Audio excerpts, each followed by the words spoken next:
প্রিয় দলের ভালোবাসায় নিজের জমি বিক্রি করে ৭.৫ কিলোমিটার দীর্ঘ পতাকা বানানোর গল্প কি কখনো শুনেছেন? ১০ জুন সকালে মাগুরা সদর উপজেলার নিশ্চিন্তপুর স্কুলের মাঠে প্রদর্শন করা হলো ৭.৫ কিলোমিটার দীর্ঘ জার্মানি ফুটবল দলের পতাকা। আর এই অভাবনীয় কাণ্ডের কারিগর মাগুরার ৭২ বছর বয়সী কৃষক আমজাদ হোসেন। জার্মানিকে পছন্দ করার পেছনে রয়েছে একটি মানবিক গল্প।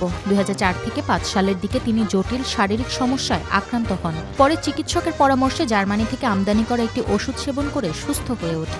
সেই কৃতজ্ঞতা থেকে ২০০৬ সালে বিশ্বকাপে জার্মানিকে ভালোবাসার প্রতীক হিসেবে একটি পতাকা তৈরির সিদ্ধান্ত নেন তিনি। এরপর প্রতি বিশ্বকাপেই বাড়তে থাকে পতাকার দৈর্ঘ্য। তার এই শখ পূরণে এ পর্যন্ত নিজের ৩০ শতক জমি বিক্রি করেছেন জার্মানির এই ভক্ত। এমনকি ২০১৪ সালে জার্মানি চ্যাম্পিয়ন হওয়ার পর গরু জবাই করে এলাকার মানুষজনদের মেজবান খাইয়েছিলেন তিনি।